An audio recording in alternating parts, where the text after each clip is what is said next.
And welcome back to our coronavirus town hall. We are broadcasting live right now in 71 Indiana counties tonight. We are so glad you are with us. All right, we're going to shift our conversation just a bit to small businesses where many of us shop and the road to economic recovery. I want to talk about something that many of us are having conversations about.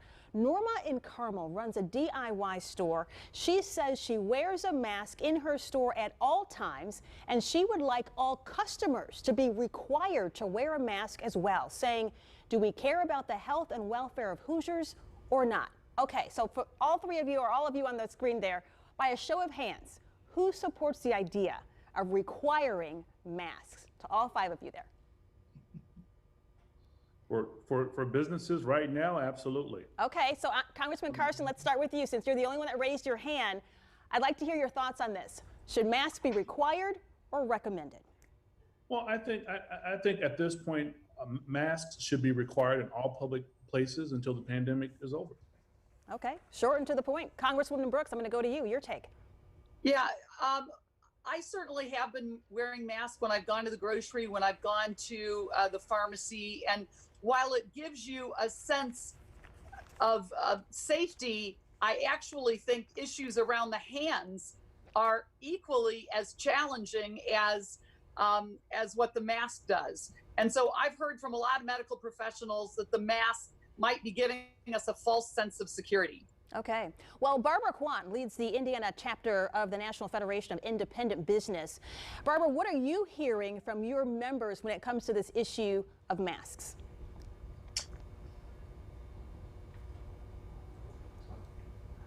All right, we're having some problems hearing Barbara. Barbara, you may have to unmute your screen there, but we do want to get back to you if we do have a moment of time, but Dan will send it to you in the meantime. Yeah, we've also been hearing certainly from some small business owners who got PPP money but are worried about perhaps inappropriately using those funds. Of course, PPP rules state that in order for the loan to be forgiven, business owners have to spend at least 75% of it on payroll in the first 8 weeks and the remaining 25% on other business-related expenses.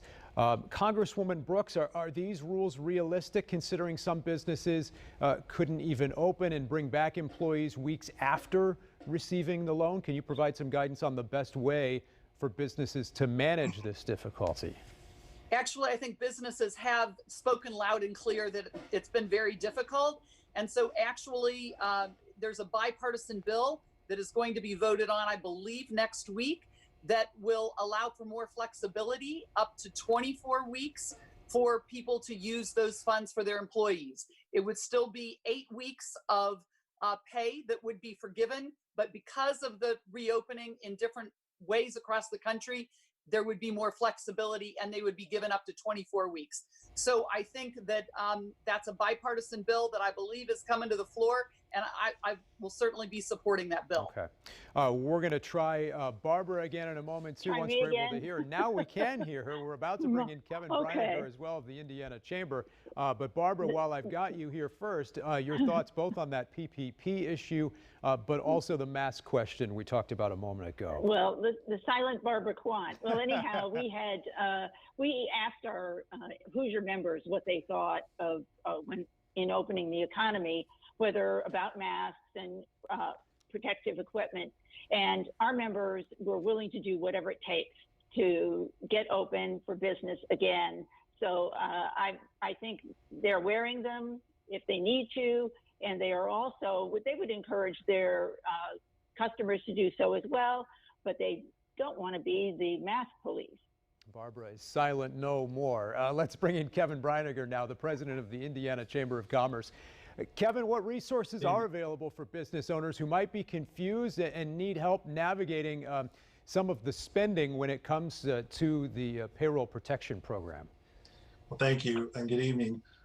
We think one of the best sources for information about payroll protection program, both obtaining the loans and now as we move to this phase of documenting the expenditures so that you can maximize the potential to have your loan be forgiven and turned into a grant, are at indianachamber.com.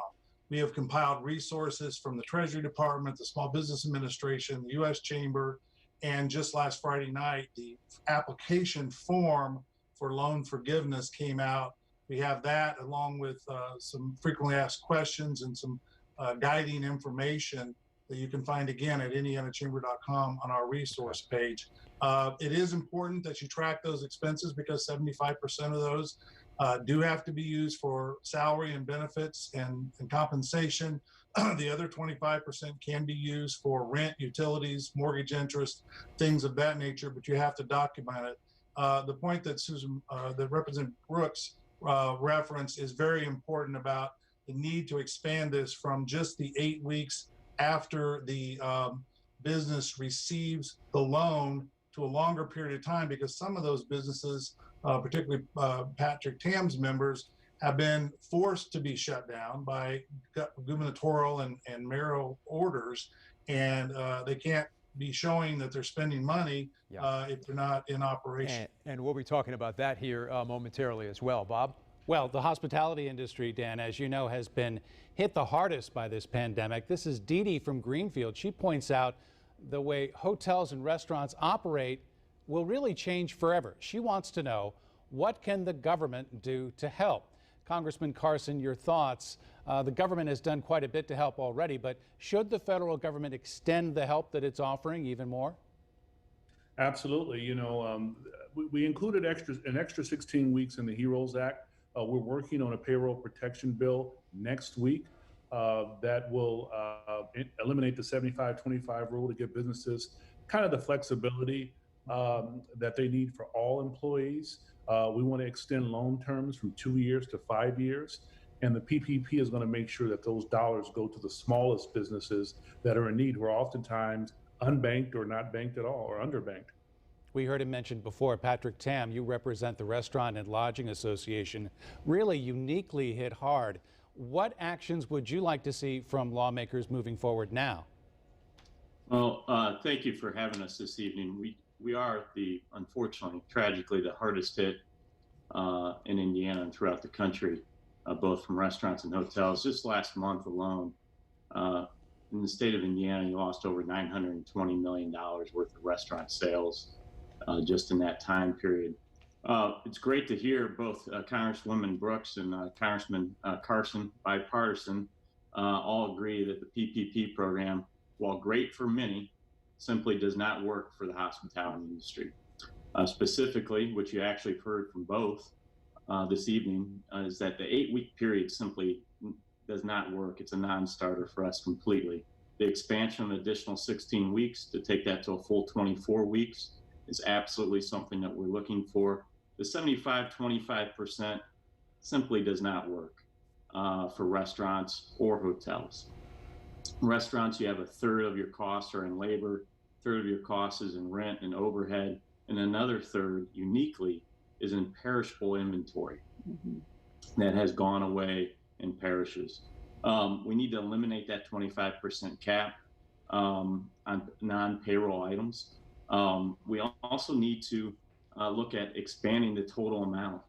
Right now in Indianapolis and throughout the state of Indiana, you have a lot of hotels that are soon to be foreclosed on via CMBS, commercial-backed securities.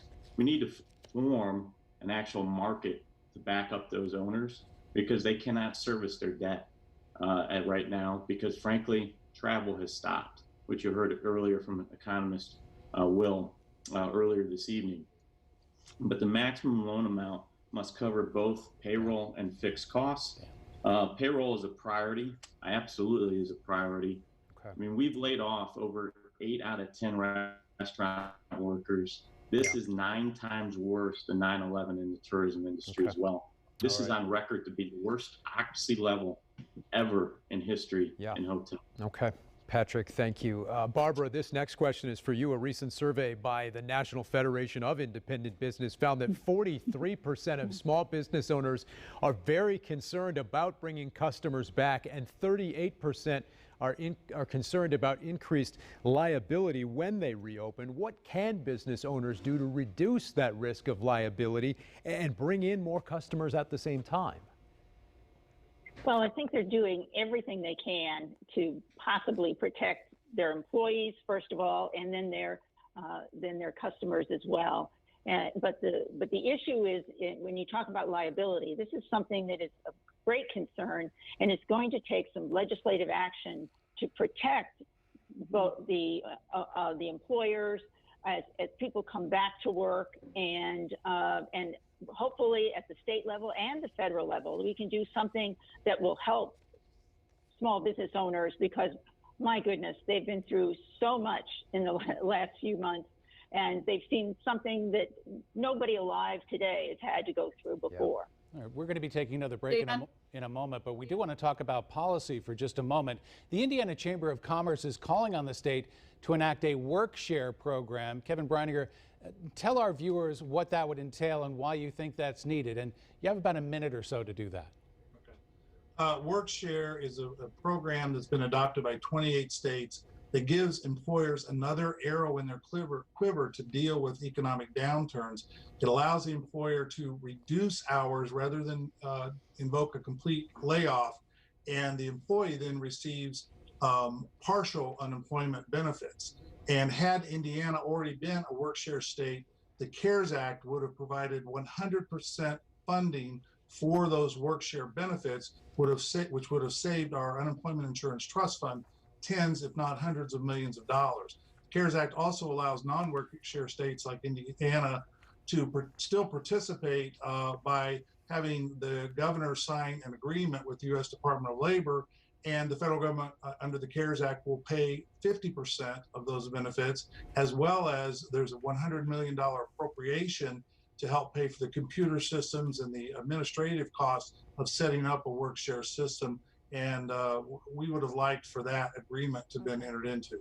All right, Kevin, thank you. Next, we want to go to Mr. Tam, bring you back into the conversation. You know, you just so eloquently broke down some of the realities that comes with the challenges for so many restaurants. Indianapolis announced just this week that starting Friday, it will close stretches of 5 streets to expand outdoor dining.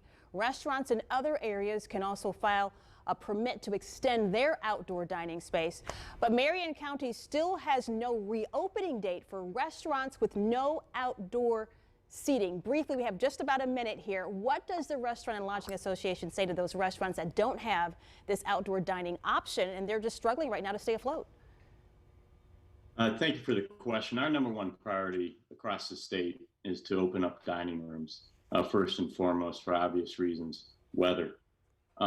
So we need to open up dining rooms. The mayor and Dr. Kane here in Marion County in Indianapolis is targeting June 1st.